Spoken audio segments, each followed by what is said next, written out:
찬송가 446장 찬양입니다. 446장입니다.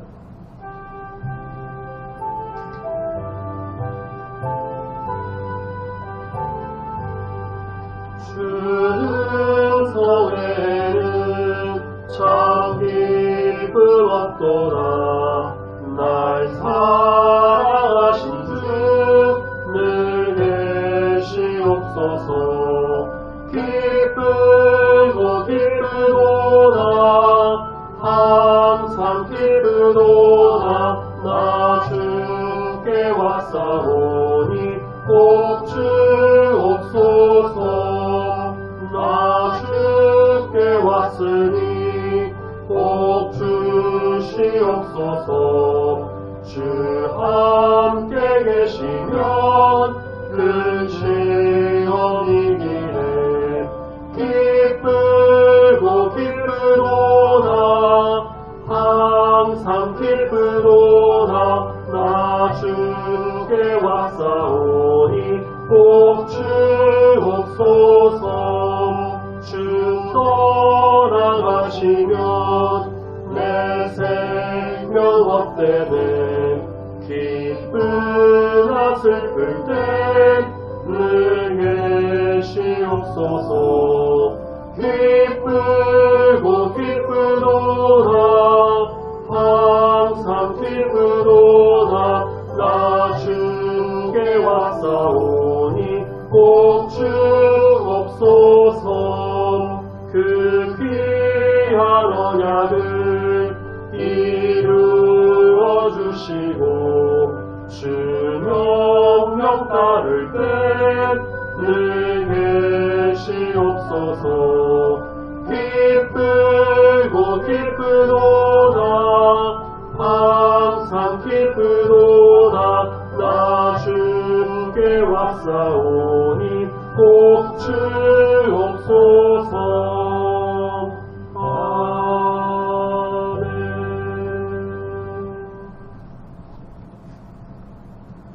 사도신경으로 신앙 고백드리겠습니다. 전능하사 천지를 만드신 하나님 아버지를 내가 믿사오며 그 외아들 우리 주 예수 그리스도를 믿사오니 이는 성령으로 잉태하사 동정녀 마리아에게 나시고 본디오 빌라도에게 고난을 받으사 십자가에 못 박혀 죽으시고 장사한 지 사흘 만에 죽은 자 가운데서 다시 살아나시며 하늘에 오르사 전능하신 하나님 우편에 앉아 계시다가 저리로서 산자와 죽은 자를 심판하러 오시리라. 성령을 믿사오며 거룩한 공예와 성도가 서로 교통하는 것과 죄를 사하여 주시는 것과 몸이 다시 사는 것과 영원히 사는 것을 믿사옵나이다. 아멘. 하나님 말씀 마태복음 26장 57절부터 68절까지의 말씀을 같이 보겠습니다. 신약성경 48페이지쯤 있습니다. 마태복음 26장 57절부터 68절까지의 말씀 천천히 한 목소리로 함께 읽겠습니다. 예수를 잡은 자들이 그를 끌고 대제사장 가야바에게로 가니 거기 서기관과 장로들이 모여있더라. 베드로가 멀찍이 예수를 따라 대제사장의 집뜰배까지 가서 그 결말을 보려고 안에 들어가 하인들과 함께 앉아있더라. 대제사장들과 온 공회가 예수를 죽이려고 그를 칠 거짓 증거를 찾으매 거짓 증인이 많이 왔으나 얻지 못하더니 후에 두 사람이 와서 이르되 이 사람의 말이 내가 하나님의 성전을 헐고 사흘 동안에 지을 수 있다 하더라 하니 대제사장이 일어서서 예수께 묻되 아무 대답도 없느냐. 이 사람들이 너를 치는 증거가 어떠하냐 하되 예수께서 침묵하시거늘 대제사장이 이르되 내가 너로 살아계신 하나님께 맹세하게 하노니 내가 하나님의 아들 그리스도인지 우리에게 말하라. 예수께서 이르시되 내가 말하였느니라. 그러나 내가 너희에게 이르노니 이후에 인자가 권능의 우편에 앉아있는 것과 하늘 구름을 타고 오는 것을 너희가 보리라 하시니 이에 대제사장이 자기 옷을 찢으며 이르되 그가 신성 모독하는 말을 하였으니 어찌 너 증인을 요구하리요. 보라, 너희가 지금 이 신성 모독하는 말을 들었도다. 너희 생각은 어떠하냐. 대답하여 이르되 그는 사형에 해당하니라 하고 이에 예수의 얼굴에 침 뱉으며 주먹으로 치고 어떤 사람은 손바닥으로 때리며 이르되 그리스도야 우리에게 선지자 노릇을 하라. 너를 친 자가 누구냐 하더라. 아멘. 우리가 지난주에는 이제 성탄절 묵상으로 잠시 누가복음 말씀을 봤고요. 오늘은 다시 마태복음으로 돌아와서 겟세마네 동산에서 무저항으로 체포당하신 예수님은 그 무리의 손에 끌려서 대제사장 말씀을 보니까 가야바라고 하는 대제사장의 관정 그 집들로 이제 소환이 됩니다. 참고로 59절 보시면요, 대제사장들이라고 나오는데 당시에 대제사장은 이제 사실 한 명이었는데 그 직전 대제사장이 살아 있으면 계속해서 그냥 그 사람도 대제사장이라고 불렀다라고 해요. 그래서 가야바가 이제 그 해의 대제사장이고, 요한복음 18장 13절 보면은 안나스라는 대제사장이 또 나오는데 이 사람은 그 가야바, 지금 말씀에 나온 가야바의 장인입니다. 그러니까 그 사위가 이제 대제사장이 됐고, 그 전에 아마 대제사장이 없겠죠. 근데 자신이 이제 사위에게 물려주고 직과 권한을 다 넘겨줬지만, 하지만 이제 대제사장이라고 계속 불려서, 그래서 오늘 말씀에는 이제 안나스가 나오진 않지만 그냥 대제사장들이라고 이제 복수형으로 이렇게 사용이 된 것이라고 합니다. 자, 어쨌든 그렇게 대제사장인 그 해의 대제사장 가야바 집들로 모였는데, 끌려왔는데 이른 저녁부터 흉계를 끌리려고 모였던 이 종교 지도자들, 서기관과 장로들이 다 모여있던 그 가야바의 관정에 예수님이 오셨죠. 그들은 이제 배신자 유다에게 무장 병력을 내어주고 나서 예수님이 이제 등장하시기만을 손꼽아 기다렸을 겁니다. 운명의 강을 건넜던 유다는 은밀하게 뒤로 사라지고 다음 장인 27장에서 이제 한 번 더 등장하게 되고요. 대신에 비겁하게 스승을 버리고 도망친 제자들 중에 58절 보니까 베드로가 멀리서 체포행렬을 뒤따르다가 얼떨결에 대적자들의 심장부라고 할 수 있는 곳까지 이제 들어오게 돼요. 마태는 베드로가 자기를 감추고 그 하인의 무리에 끼어서 그렇게 들어간 목적을 58절 중간쯤 보니까 그 결말을 보려고 안에 들어갔다라고 하죠. 따라서 지금부터 나오는 이 깊은 밤 대제사장의 집들에서 벌어진 이 사건은 베드로의 어떤 목격자적 증언에 기초한다고 할 수가 있습니다. 마태가 가장 먼저 쓰인 복음서인 마가복음을 이제 좀 토대로 복음성을 작성했다라고 알려지고요. 그 마가복음을 기록한 이 마가 요한은 베드로의 사역에 동참하면서 베드로의 그 헬라어 통역반으로 일했다라고 알려집니다.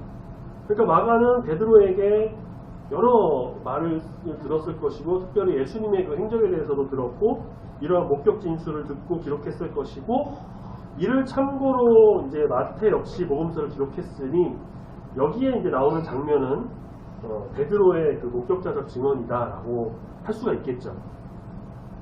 종교 지도자들은 자신들이 완벽하게 통제할 수 있는 그 영역 안으로 예수님이 들어오자 아주 조직적으로 일사불란하게 움직입니다. 유대 권력을 주도한 대제사장들이 종교 재판을 위해서 서기관과 장로들, 흔히 이제 사내들인 공회라고 불리는 그 공회원들을 모아요. 그들에게 예수님은 확정된 흉악범이었습니다.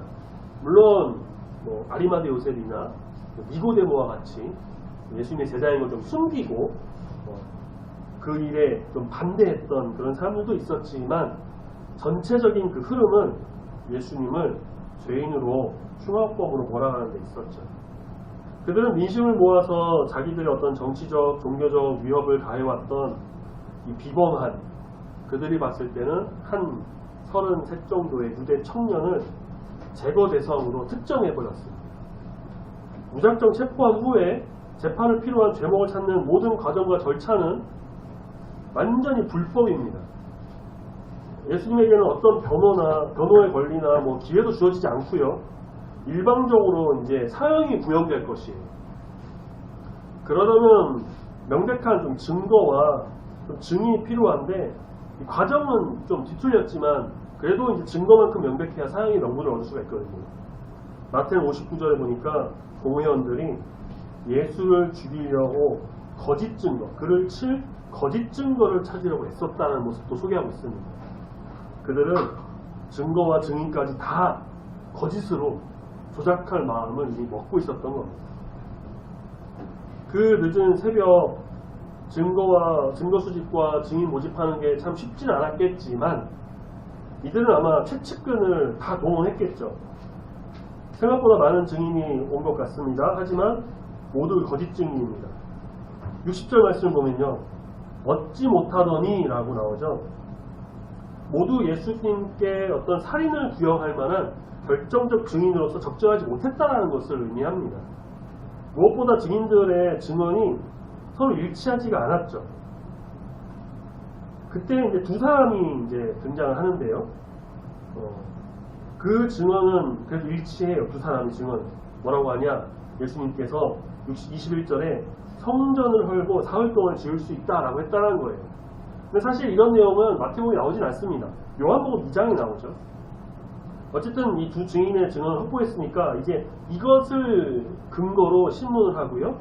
대제사장이 일어나서 직접 62절부터 신문을 시작하죠. 하지만 예수님은 어떠셨습니까? 대답이 없어요. 증언 사실의 여부에 대해서 철저히 침묵하셨습니다. 이사야 53장 7절 말씀의 예언처럼 그가 곤욕을 당하여 괴로울 때에도 그의 입을 열지 아니하였고 마치 도수장으로 끌려가는 잠잠한 어린 양같이 그의 입을 열지 않으셨습니다. 침묵으로 일관한 예수님을 참다 못한 대제사장이 63절 보니까 맹세가 갖는 어떤 구속력을 동원합니다. 그러니까 맹세 중에 이들 유대인들에게 있어서 맹세 중에 가장 강력한 구속력은 뭐냐면 하나님의 이름으로 맹세하는 거예요. 그러니까 맹세를 동원해서 예수님에게 하나님의 아들 그리스도가 맞는지를 물어봅니다. 이제 대제사장이 하나님의 이름을 앞에 두었다라고 것을 밝힌 이상 이제부터는 예수님께서 하신 모든 말씀은 참으로 간주될 것인데요. 예수님 드디어 입을 여십니다. 64절 내가 말하였느니라 네가 그렇게 말했다. 물론 대제사장이 원했던 자백은 아니었어요. 하지만 지켜보던 공회원들의 어떤 평정심을 뒤흔들 만한 뒤집어 놓을 충격적인 진술이 계속 이어져요. 64절 이어서 그러나 내가 너희에게 이르노니 이후에 인자가 권능의 우편에 앉아있는 것과 하늘구름 타고 오는 것을 너희가 볼 것이다.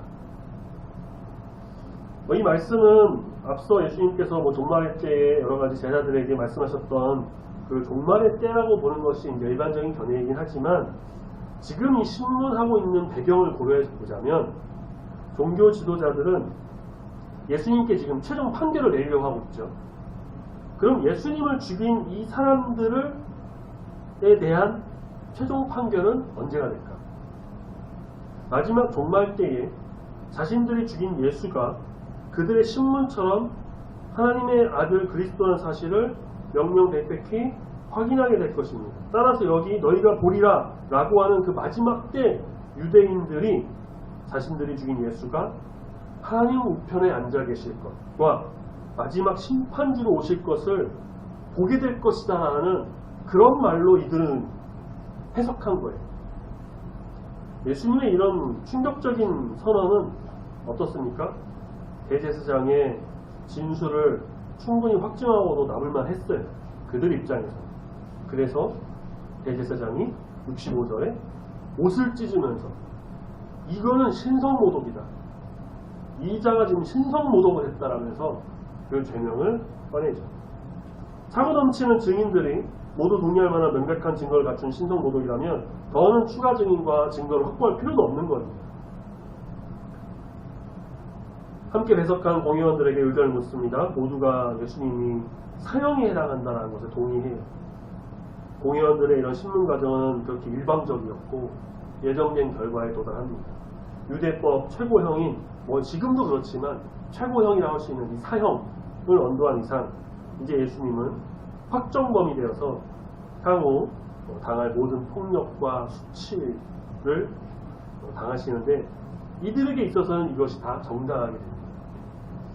마가복음에서는요 이제 어떤 사람이라고 하고 누가복음에서는 지키는 사람들이 침뱉고 주먹으로 때렸다라고 하는데 우리가 본 마태복음 말씀 67절에서는요 누가 그랬다는 말이 안 나오고 바로 이어서 가장 먼저 폭력을 행사한 이 주체가 여기 지금 사형을 언도한 그 사람들이라고 암묵적으로 밝히고 있어요. 그 다음에 바로 손바닥을 때린 어떤 사람도 그들 중 일부였을 것이고요. 이 폭력에 이은 노골적인 모욕과 수치가 이어지죠. 그리고서는 너를 친 자가 누구냐? 맞춰봐라. 선지자처럼 한번 맞춰봐라. 농락합니다. 이걸로 미뤄봐서는요. 그들의 폭력은 어떤 집단적 린치라고 할까요? 누가 때렸는지도 모를 정도로 마구잡이로 때렸고 무차별적인 폭행을 예수님이 당하셨고 그리고 이들이 누가 때렸는지 맞춰봐. 그렇게 했던 것이겠죠. 그리고 예수님은 이런 장면을 이미 제자들에게 예고하신 바가 있습니다. 예수님께서 이렇게 붙잡히시고 대제사장에게 끌려가 신문당하고 그들 마음대로 유죄 판정을 내림으로 이제 본격적인 예수님의 순환, 고난이 시작이 됩니다. 불합리한 재판, 거짓 증인과 증언, 이 불법도 서슴지 않는 그런 것을 행한 이들과 대조해서 예수님께서는 침묵으로 일관하시죠. 예수님께서는 겟세마네 동산에서도요. 그 군인들이 왔을 때 제자들을 향해서 하늘의 군대를 동원해서 이들을 다 막을 수 있다고 하셨지만 그렇게 하지 않으셨어요. 여기서도 마찬가지입니다. 예수님께서는요. 그들의 속박에서 벗어나서 그들을 벌하고 천사를 보내서 다 무찌르고 예수님 발 앞에 다 부실 수 있는 능력도 충분했고요. 누가 때렸는지 맞춰봐. 맞히실 수 있는 분이십니다. 그런데 그렇게 하지 않으셨죠. 오직 순종과 겸손으로 모든 말씀을 이루시기 위해서 모든 수욕을 감당하십니다. 그들의 거짓 증언도 불법적인 자행도 다 참으시고 앞서 봤던 말씀 이사야 말씀처럼 도수장에 끌려가는 어린 양과 같이 잠잠히 그들의 말을 들으시고 그 고난의 길을 가십니다. 만약 예수님께서 여기서 이들을 물리치고 속박에서 벗어나 자유의 몸이 되셨다 한다면 우리의 구원은 물거품이 되었을 거예요. 우리의 생명은 없게 될 겁니다. 우리는 지금도 여전히 죄 아래에서 그렇게 죄악 가운데 머무는 죄인으로서 살아가게 되었을 겁니다. 하지만 우리가 지난 주일 오전 예배 시간에 했던 말씀처럼 예수님께서는 이 땅에 태어나신 목적이 분명하신 분이셨어요. 그 이름의 뜻대로 자기 백성을 죄에서 구원할 자로 이 땅에 오셨죠. 또 우리가 함께 하시기 위해, 함께 계시기 위해 임마누엘 하나님으로 오셨습니다. 그래서 모든 수욕과 모욕을 다 참으시고 견디시고 우리를 죄에서 구원하시기 위해서 그 말씀에 순종해서 그 십자가의 길을, 그 고난의 길을 걸어가셨어요. 이 모든 것이 우리를 사랑하셔서 우리를 죄에서 구원하기 위해서 우리를 생명의 길로 이끄시기 위해서 어둠이 아닌 빛으로 인도하셔서 그것을 보고 믿음으로 하나님의 정말 참된 자녀, 죄인이 아닌 의인으로서 살아갈 수 있도록 인도해 주신 한량없는 주님의 은혜인 것입니다. 얼마 남지 않은 이제 정말 며칠 안 남은 2023년 마지막 주간, 오늘 또 올해의 마지막 수요예배 드리고 있는 가운데 하나님의 놀라운 은혜 그리고 크신 사랑이 우리 모든 성도님들 가운데 충만히 임하기를 소망합니다. 특별히 우리를 위해 이 땅에 오신 우리 예수 그리스도를 정말 바라보면서 또한 우리를 위해 십자가에 달리신 예수님을 바라보면서 오직 예수로 살아가고 오직 예수를 통해 우리가 또 위로와 참된 평안을 얻고 예수님을 높이며 경배하며 찬양함으로 살아가는, 우리 지난 성탄감사 예배 때 말씀하셨던 것처럼 성도는 찬미해야 살기에, 성도는 찬양하면서 살아가야만 하기에 오직 우리 하나님을, 예수님을 높이며 경배하며 그렇게 영광 올리며 살아가는 우리 모든 성도님들이 되시길 소망합니다. 아멘. 우리를 위해 모든 것을 내려놓으신 예수님으로 인해 승리하는 삶이 되기를 소망합니다. 같이 찬양하겠습니다. 찬송가 250장.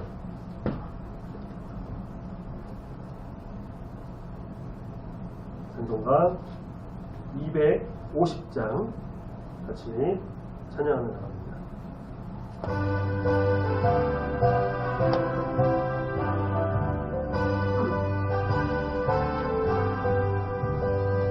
구주의 십자가 보혈로 죄 씻음 받기를 원하네. 내 죄를 씻으신 주 이름 찬송합시다. 찬송합시다.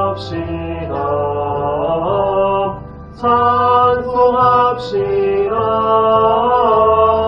내 죄를 씻으신 주 이름 찬송합시다. 죄악을 속하여 주신 주 내 속에 들어와 계시네. 십자가 앞에서 주 이름 찬송합시다. 찬송합시다. 찬송합시다.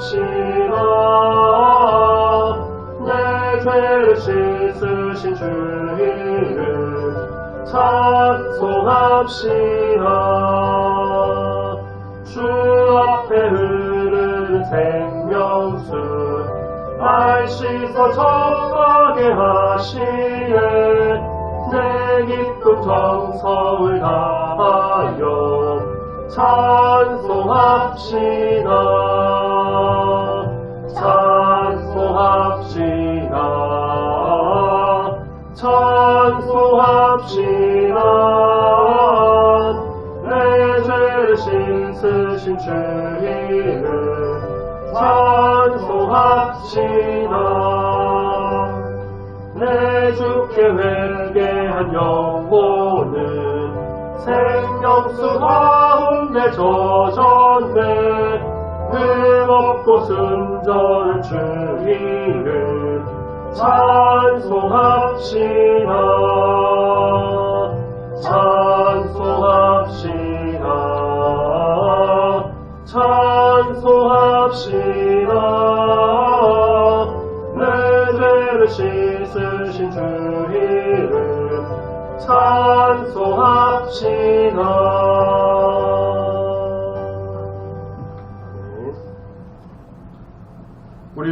우리의 죄를 위해 이 땅에 독생자 예수 그리스도를 보내신 우리 아버지 하나님의 사랑에 감사드립니다. 예수님께서는 그렇게 겸손의 극치를 보여주시며 아기 예수로 탄생하셨고 우리를 죄에서 구원하시기 위해 그 모든 모욕과 수욕과 고난을 당하신 것을 우리가 말씀을 통해 보게 됩니다. 그 시작 겟세마네 동산에서 군인들에게 붙잡혀 대제사장의 집들에서 신문받고 거짓 증언과 거짓 재판, 불법 재판 속에서도 침묵으로 일관하시는 그 예수님의 모습을 보면서 세례 요한이 외쳤던 하나님의 어린 양, 도수장으로 끌려가도 조용히 순종하며 가만히 있는 그 어린 양 예수님의 모습을 통해 순종하시며 겸손하게 모든 것을 이루시는, 성취하시는 우리 주님을 보게 됩니다. 주님, 모든 것이 우리의 죄를 위해, 우리를 죄에서 구원하시기 위해, 우리에게 생명을 주시기 위해 하신 일임을 우리가 믿고 바라봅니다. 주님 감사합니다. 그 놀라운 은혜에 감사합니다. 모든 것을 물리치시고 이기실 수 있으셨지만 참고 견디시면서 그 모든 모욕을 받으시고 우리를 사랑하심으로 그 뜻을 이루시는 주님께 감사드립니다. 그 예수님의 사랑과 은혜에 힘입어 이 땅 가운데 정말 온전히 주의 복음을 전하며 또 주님을 위해 온전히 살아가는 우리 모두가 되기를 소망하오니 힘을 더하시고 능력을 더하여 주시옵소서. 은총을 더하여 주시옵소서. 주님의 일이 정말 우리를 통해 아름답게 일어나기를 소망합니다. 우리를 주의 평화의 도구로 사용하여 주시옵소서.